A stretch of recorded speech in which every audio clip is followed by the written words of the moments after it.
buenas tardes, llegamos ya a 360 grados aquí de 4 a 5 de la tarde. Hoy es jueves 10 del mes de noviembre del año 2016.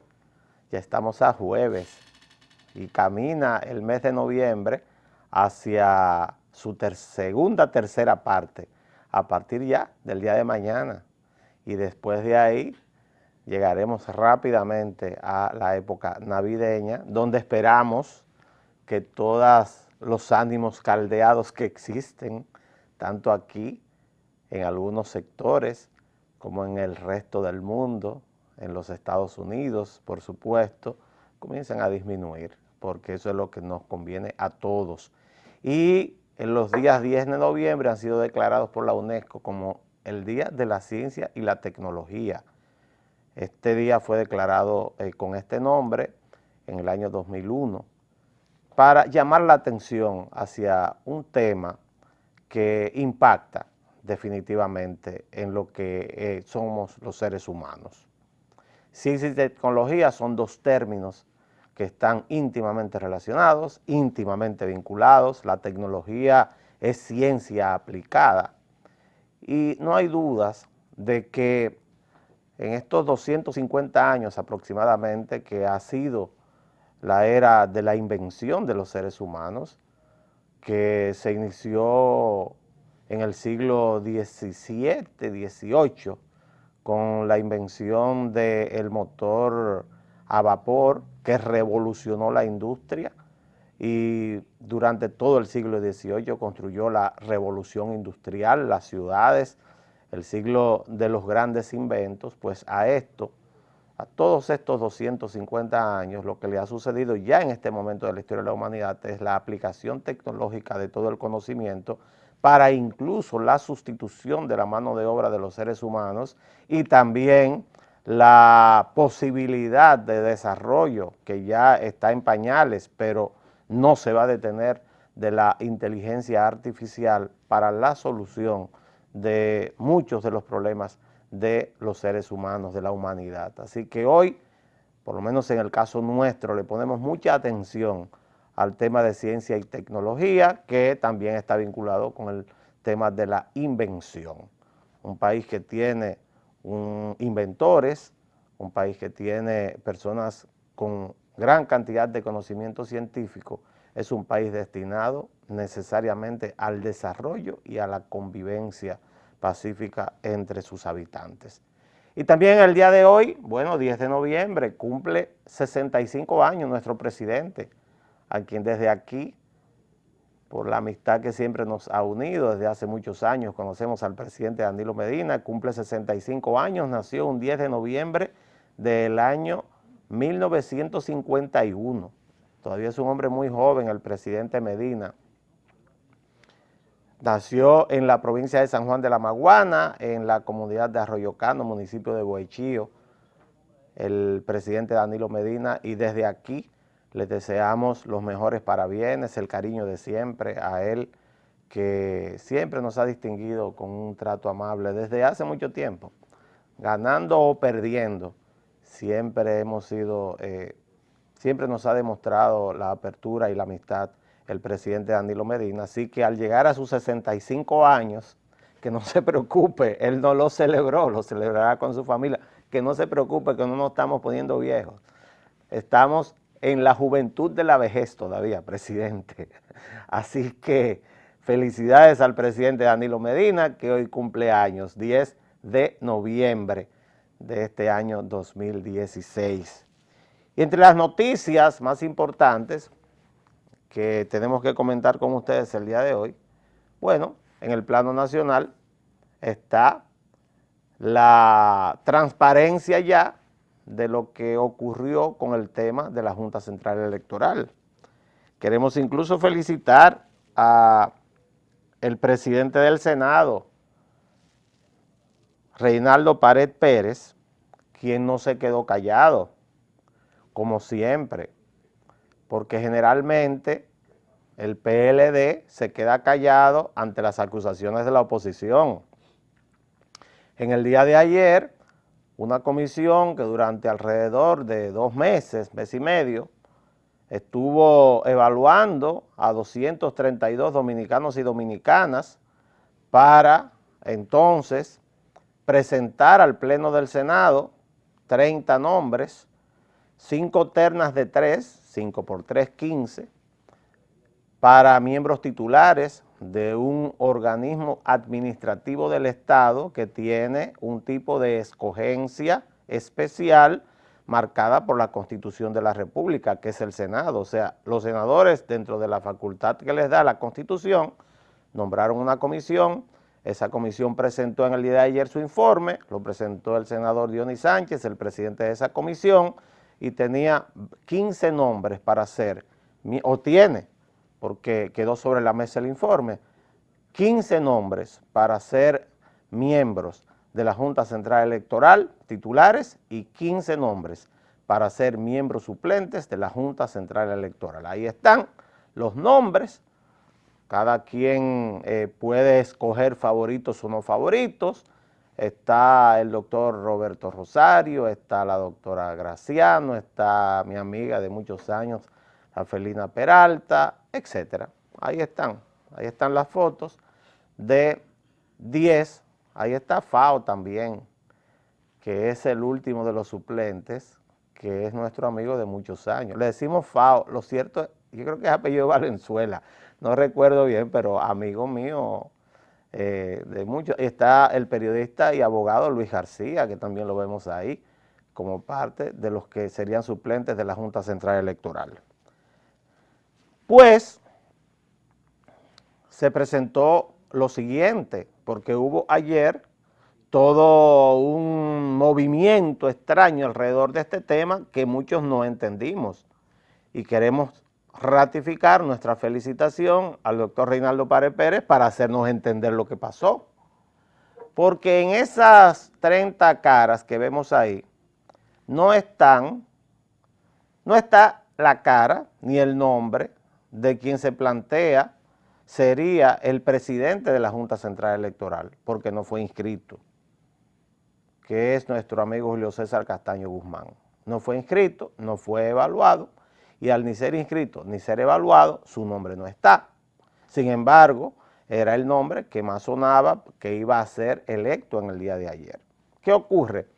Que Monseñor Agripino Núñez Collado, pues parece que por instrucciones o como parte de lo que es su labor de mediación, convocó a los partidos de la trulla opositora.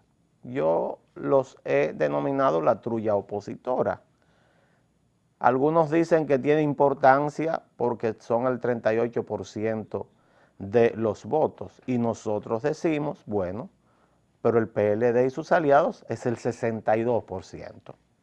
Así que simplemente la trulla opositora, algunos de ellos que no tienen 15,000 votos ahí, que no sacaron 15,000 votos y se consideran dueños de la verdad, después de la reunión con Agripino Núñez, entonces convocan a una rueda de prensa. Y en esa rueda de prensa dicen que el PLD se está haciendo un traje a la medida con la Junta Central Electoral. Y todos nos quedamos pasmados, e incluso el Senado de la República en el día de ayer no elige a los miembros de la nueva Junta Central Electoral, ni a los que estaban propuestos en una lista apócrifa. Decimos apócrifa porque no era conocida por la opinión pública ni se sabía de dónde había surgido. Hoy se sabe, Reinaldo Pared lo dice y lo vamos a compartir con ustedes, ni se eligieron tampoco de entre los 30 nombres que propuso la comisión. Dice Reinaldo en el día de hoy que hay 2 nombres que iban a ser electos en el día de ayer que fueron propuestos por el PRM y la trulla opositora. Julio César Castaño Guzmán y Roberto Saladín. Y que además ellos propusieron a Jorge Subero Isa, que dijo que no sabía quién lo había inscrito cuando retiró su nombre, y aquí aparece. Dice Reinaldo que Monseñor Agripino Núñez es testigo de que estos nombres fueron sometidos, que sometieron 15 nombres. Marisol Vincent, Luis Mora, Rafael Armando Santelices, Ricardo Nieves, bueno, imagínense, Katia Miguelina Jiménez, Braulio Portes, entre otros. O sea que ellos sí sometieron nombres y de entre los nombres que sometió la trulla opositora le escogieron 2. Entonces la rueda de prensa de ayer lo que estaba era llena de mentirosos. Le hablaron mentira a la opinión pública. Esa rueda de prensa para decir que era una junta que se iba a escoger, que estaba formada o se dice que iban a escoger, porque al final no se votó ni nada parecido, que él iba a presidir Julio César Castaño Guzmán, que estaba el doctor Roberto Saladín, que ninguno de los dos se les conoce militancia política, que estaba Freddy Almonte. ¿Qué es Freddy Almonte? Que estábamos aquí con don Freddy ayer hablando. Freddy Almonte, que tampoco tiene militancia política, fue militante reformista hace como 25 años. Que está Henry Mejía, que sí tiene militancia política en el PRD. El PRD tenía uno y le están poniendo uno. Y no recuerdo el otro nombre, pero que esa junta, según la trulla opositora, pues esa junta es un traje hecho a la medida por el PLD. Y yo lo que digo, y le digo a Reinaldo, a los dirigentes del PLD, es que está bueno que les pase. ¿Por qué? Porque el que gana no busca consenso, excepto que sea absolutamente necesario. Esa era una facultad y es una facultad del Senado de la República. Y la trulla opositora se va a oponer a cualquier cosa. Se dice, y esto sí es un decir de corrillos, de que el señor Castaño Guzmán no quería ser presidente de la Junta Central Electoral con la composición que se planteaba y que por eso entonces se detuvo la designación. Veremos porque esto se pasó para el próximo día 16. O sea, el tema se va a tratar el 16 de este mismo mes, cuando debería quedar conformada la Junta Central Electoral, y nosotros vamos a, desde aquí, decirle a los dirigentes del PLD que no importa lo que ellos hagan, esa junta será boicoteada, enfrentada por el PRM y la trulla que lo acompaña. ¿Por qué? Porque es que ellos no se acostumbran a la idea de que perdieron las elecciones. No se acostumbran a la idea de que perdieron las elecciones. Si hablan de fraude sin presentar un solo papelito, no se respetan. E incluso señalan a personas que podrían ser designadas en la Junta Central Electoral con los escrúpulos de María Gargajo. Usted sabe la historia de María Gargajo, aquella señora que lavaba los huevos antes de freírlos, pero le echaba saliva a la sartén para ver si el aceite estaba caliente, donde los iba a freír. Son esos mismos escrúpulos. Hay personas que no pueden levantar un dedo, que tienen expedientes, que tienen auditorías que no pueden explicar, que tienen situaciones por las cuales pasaron durante su vida política que son vergonzosas.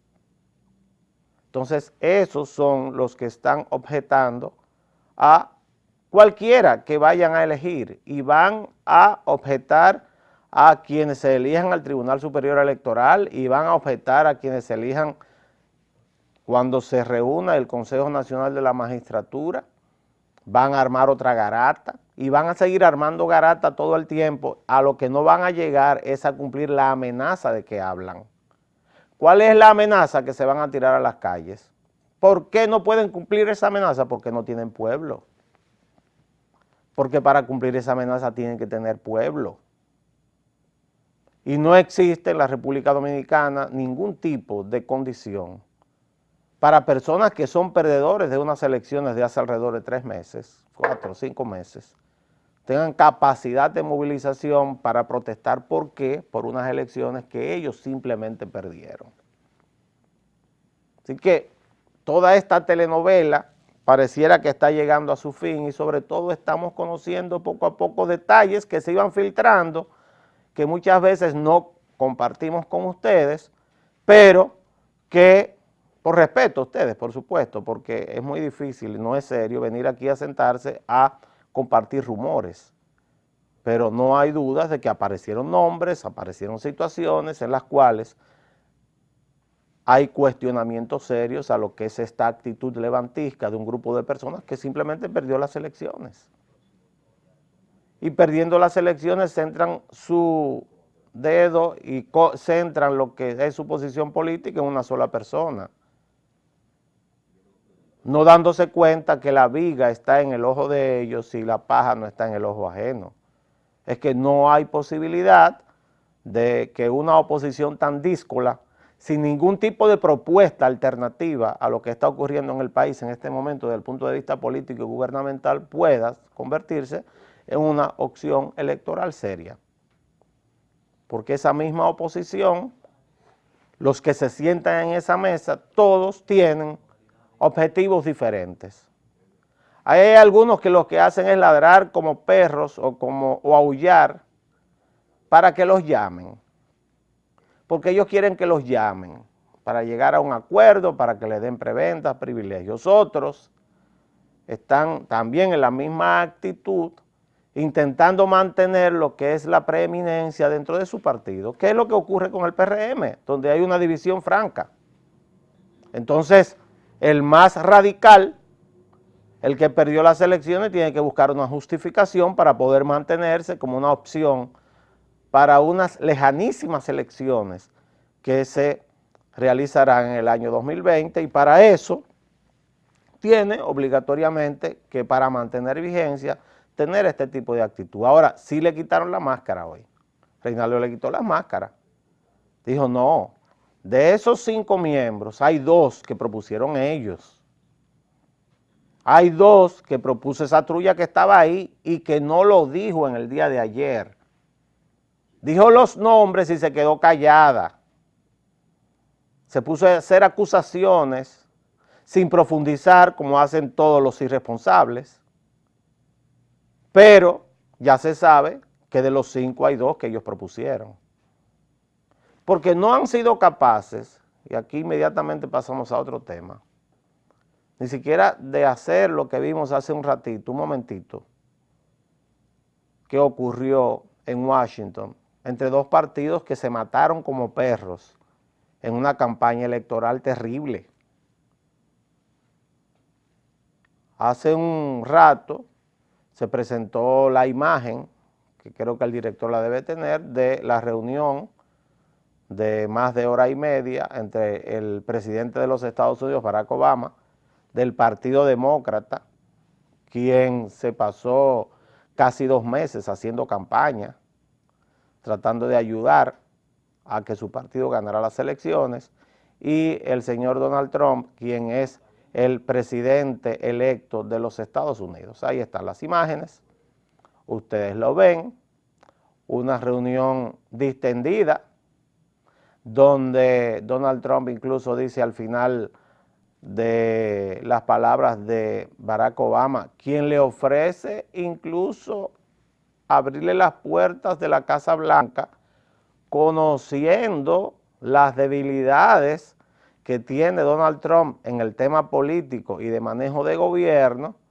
abrirle las puertas durante estos 2 meses para que incluso cogobierne con él, que es una forma de decir, venga a aprender, para que usted tenga una cantidad de conocimiento de qué es lo que ocurre en esta oficina. Esto fue realizado en la oficina oval de la Casa Blanca.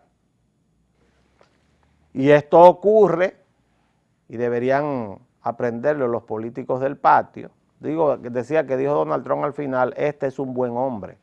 Esas fueron sus últimas palabras para con Barack Obama. Es decir, el tema electoral termina, comienza un país a tratar de reunificarse con una situación que si fuera en la República Dominicana, con estos políticos de mala muerte que tenemos aquí, sin ningún tipo de formación, hablando pendejadas en Twitter, porque ya son pendejadas lo que hablan en Twitter, y realizando afirmaciones que no se sostienen con la realidad, pues aquí estuviéramos en una guerra civil. Ese señor que vemos ahí, que es el señor Donald Trump, obtuvo menos votos que la candidata demócrata, que era la candidata del señor Barack Obama. Obtuvo menos votos populares.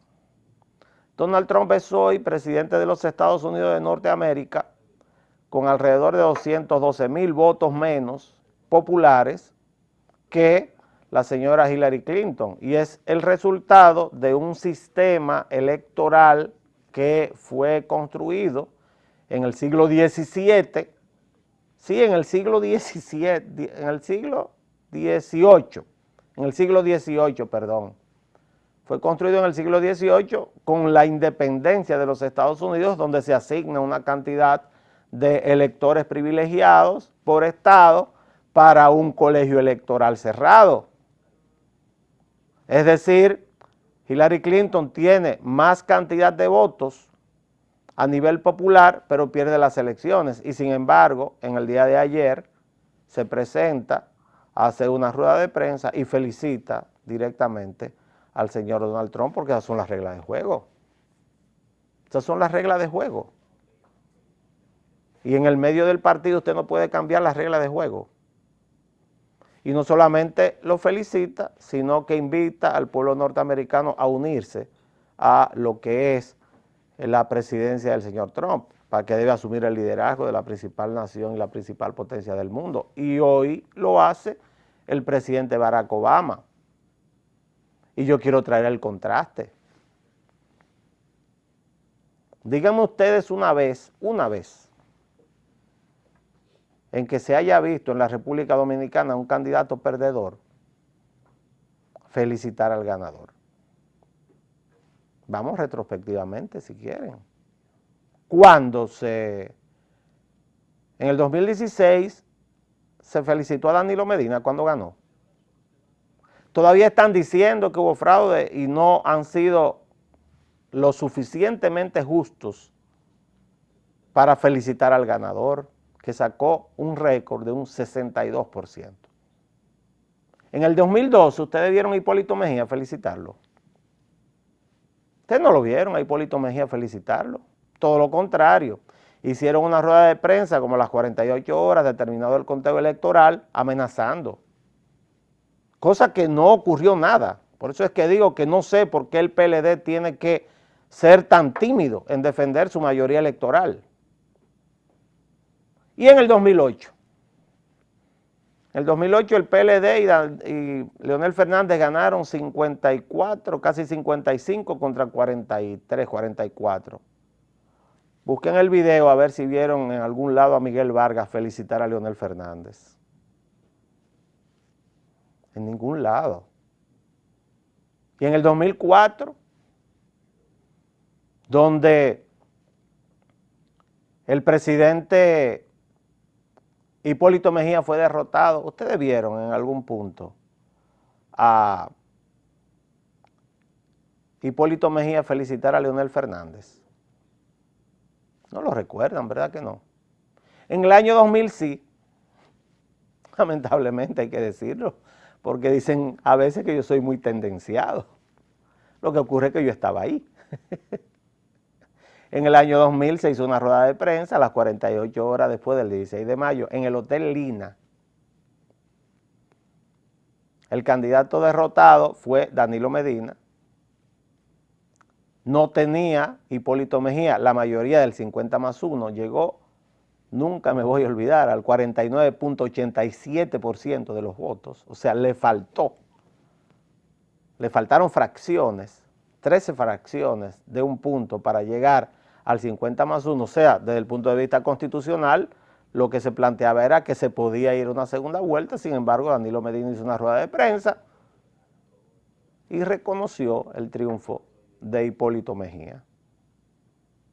¿Ustedes vieron a Peña Gómez en el año 96 ir a felicitar a Leonel Fernández? Tampoco. Entonces, no es una costumbre en la República Dominicana tratar de emular lo que hace el que inventó el juego. Porque ¿quiénes inventaron este juego?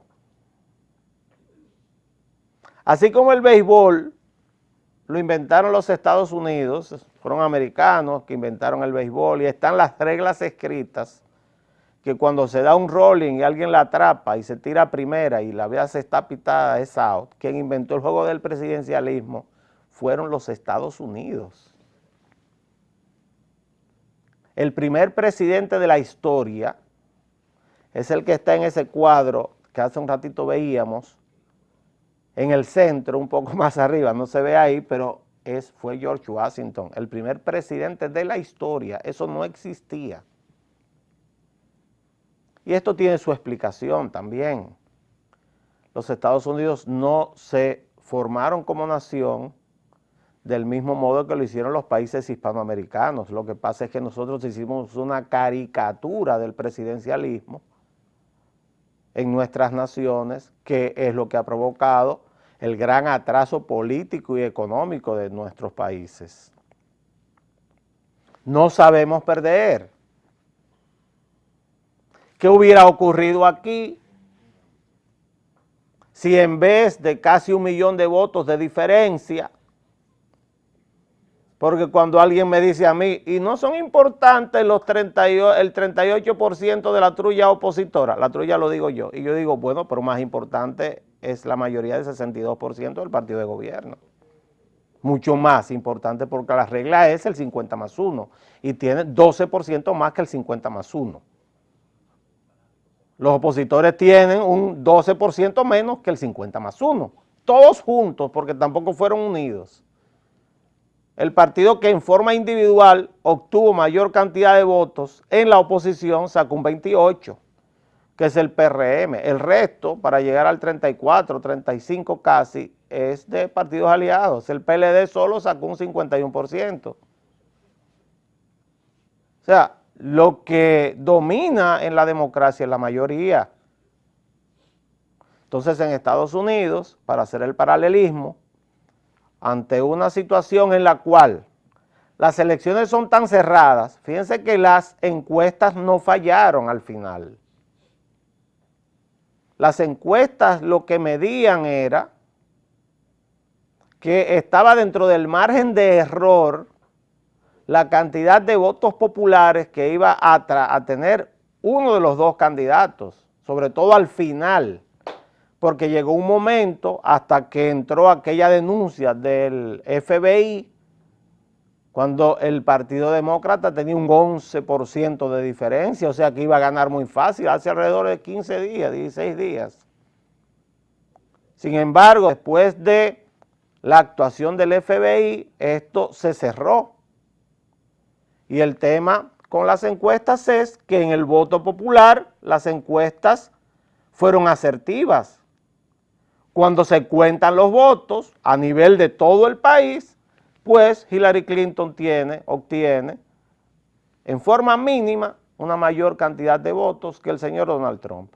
Pero el sistema, el modelo de elección es lo que provoca que el señor Trump sea el candidato ganador.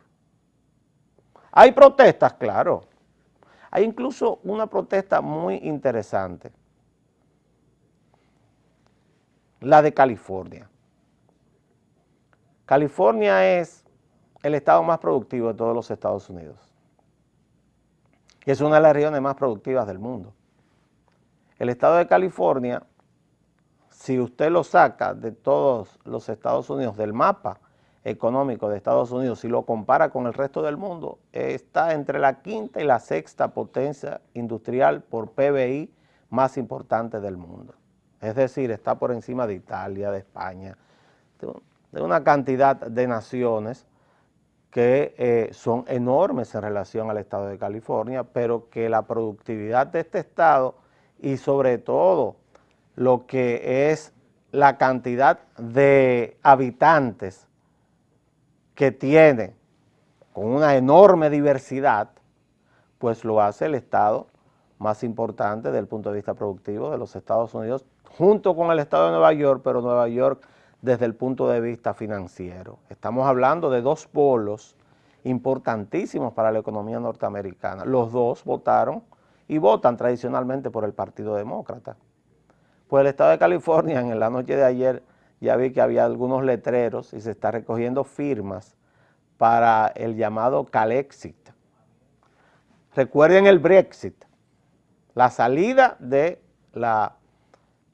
Reino Unido de la Unión Europea. Pues ellos plantean el Calexit, o sea, la salida de California de la Unión Americana y hacerlo un país.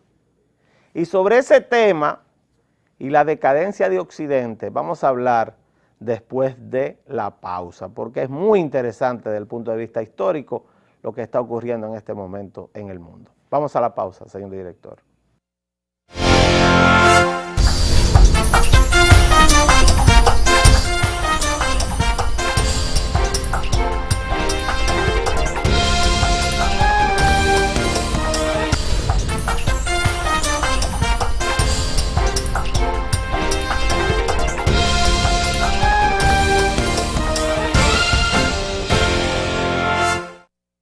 Pues en la noche de ayer se produjeron grandes movimientos de protesta, sobre todo en las ciudades más avanzadas desde el punto de vista liberal de los Estados Unidos, protestas en la ciudad de Seattle.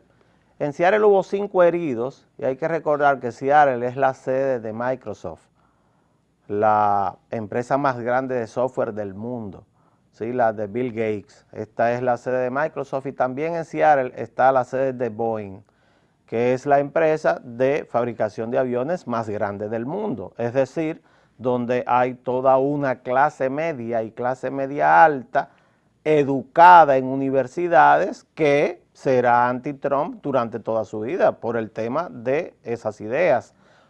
Problemas también, manifestaciones en Los Ángeles y San Francisco, California, el estado más diverso junto con la ciudad de Nueva York de todos los Estados Unidos. No puede vivir California sin los indocumentados, son los que plantan, siembran y recogen las frutas. Muchas de las uvas y peras y manzanas que ustedes se van a comer esta Navidad vienen de California y estas son recogidas por manos y son sembradas por las manos de los mexicanos ilegales. Prácticamente imposible. También recibe una gran influencia de los países asiáticos. Hay que tener en cuenta que los Estados Unidos en los últimos años están siendo invadidos, si se puede decir, o han llegado más personas extranjeras desde Asia, muy especialmente China y la India, que desde América Latina. De eso hablamos, para que se entienda lo complicado que es el tema. Problemas ahí, o sea, protestas también en la ciudad de Nueva York, 2 protestas, todo esto convocado por internet, nadie convocó, todo esto convocado por internet, simplemente como reacción a un resultado electoral. Inclusive en el estado de California hay un movimiento para independizarse, que no es nada nuevo tampoco. Hubo protestas en la ciudad de Boston, en el estado de New England. Imagínense, esta es el área de la llamada Ivy League. Las mejores universidades del mundo junto con las de Inglaterra están ubicadas en esta área de lo que es la costa este de los Estados Unidos y así sucesivamente. Hubo protestas en Texas, hubo protestas en el estado de Arizona, protestas. No hay duda que la clase pensante política norteamericana está tratando de bajar el nivel de confrontación y por esto el discurso de Donald Trump, que se ciñó al teleprompter en su discurso de aceptación de victoria, el discurso de ayer de Hillary Clinton y la reunión de hoy con palabras que bajan mucho el tono, tanto de Barack Obama como de el señor Donald Trump. Ahora, ¿esto resuelve el tema? Esto hay que mirarlo desde el punto de vista estratégico, más desde el punto de vista puntual. O sea, lo que ocurrió en Estados Unidos no es más que el sentimiento de desarraigo que tiene una gran parte de la población blanca de clase media norteamericana, que lo mismo ha ocurrido en Europa, a partir del auge económico de los años 90, seguido de una fuerte recesión y crisis económica de la cual todavía no ha habido una recuperación. Es un problema sistémico. Hay que recordar que a partir de 1989, con la caída del muro de Berlín, sobre todo en la década de los 90 hasta el año 2001, cuando ocurre el atentado de las Torres Gemelas, había un enorme auge económico del capitalismo. Los 8 años de Bill Clinton en la presidencia de los Estados Unidos fueron tan importantes y tan positivos que dejó un superávit en la economía norteamericana de más de 200.000 millones de dólares. Ahora, aquí funcionan las instituciones que surgen a partir de la finalización de la Segunda Guerra Mundial. Entonces, es una crisis del sistema, es una crisis de transición. El mundo ha sido dominado por el Fondo Monetario Internacional, por las Naciones Unidas, por el Banco Mundial, que es un banco de desarrollo. En el caso de Latinoamérica, agréguele el Banco Interamericano de Desarrollo y sobre todo en los últimos años esta apertura del comercio, globalización, agréguele la Organización Mundial del Comercio. Hay una descolocación de la mano de obra que ha salido de los países desarrollados, del llamado primer mundo, hacia una mano de obra barata en los países subdesarrollados. China es un país subdesarrollado, la India es un país subdesarrollado, Vietnam es un país subdesarrollado y ahí está la fábrica del mundo. La fábrica de productos para usted consumir está ahí. La invención está en los países desarrollados. Las marcas, los cerebros están en los países desarrollados, especialmente Estados Unidos, el país que tiene más inventos del mundo, pero la mano de obra está afuera. Esto ha provocado entonces que a partir de la crisis económica del año 2008, esta gran crisis financiera produjo una disminución de la calidad de vida de esta clase media europea y norteamericana que hoy en día se manifiesta desde el punto de vista político. Hace 20 años era imposible que un presidente como el señor Donald Trump con esa propuesta ganara unas elecciones, sin embargo ahora lo hace. Pero no solamente lo hace él, que es a lo que yo quiero llamar la atención, es que en Francia está ocurriendo lo mismo. En Francia el partido que está en primer lugar en las encuestas en este momento no es uno de los dos partidos tradicionales de los franceses. Hay una rebelión contra la tradicionalidad. El partido que está en primer lugar es el Frente Nacional de Jean-Marie Le Pen, que es un partido cuasi fascista, con ideas muy xenófobas, un partido aislacionista con ideas cercanísimas a lo que son los planteamientos de campaña del señor Donald Trump. No digo que el gobierno de Donald Trump va a ser igual a lo que él dijo en la campaña, ¿eh? Eso hay que verlo, porque el contrapeso que está en el Congreso por parte del Partido Republicano, que no está de acuerdo con esas ideas, porque conspiraría contra la hegemonía comercial y militar de los Estados Unidos, bueno, esto provocará probablemente que tenga que matizar gran parte de las cosas que dijo. Incluso, y como nota al margen, los tweets que estaban en su cuenta en contra de los musulmanes fueron borrados, porque uno de los principales aliados de los Estados Unidos es Arabia Saudita, cabeza de un país musulmán y el lugar donde se localizan los lugares más santos del Islam. Eso es la realidad política. Ahora, lo mismo está ocurriendo con esa clase media que ha visto disminuir su calidad de vida en Italia. En Italia hay un fuerte partido llamado la Liga del Norte que plantea la división de Italia en dos. Que Milán se convierta en capital de un país. Milán es el norte de Italia, donde está Turín, donde está Génova, donde están la parte más industrial y con mayor potencialidad económica de Italia, y que abandonen a todo el sur, donde está, por ejemplo, Nápoles, donde está Sicilia. Entonces, la Liga del Norte tiene posibilidad de ganar las elecciones en su área también.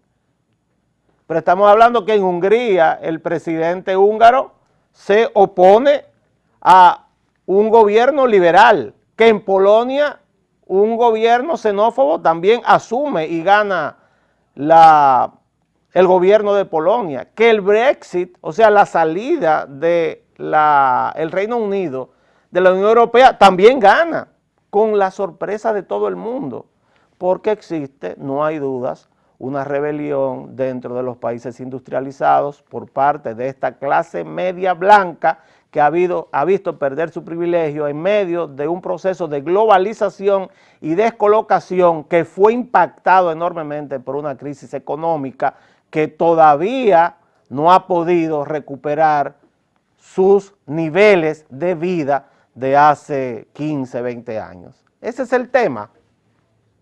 Y por eso gana las elecciones el señor Trump, y por eso veremos que otros partidos parecidos también ganarán las elecciones en los países desarrollados. Y por eso yo mencionaba ayer con don Freddy un libro que trataré de releer durante el fin de semana. Son 2 tomos muy grandes, lo leí hace mucho tiempo, de Spengler, un pensador alemán que escribió en el año entre el 1918 y 1923, un libro que se llamó La decadencia de Occidente, donde trata de montar lo que podría ser, desde el punto de vista del futuro para él, de la actualidad para nosotros, lo que es esta crisis que se refleja en estos resultados electorales.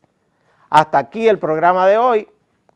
Estaremos mañana con ustedes tratando estos y otros temas de actualidad. Solamente esperamos que tengan una feliz tarde y una feliz noche. Hoy, 10 de noviembre del año 2016. Hasta mañana.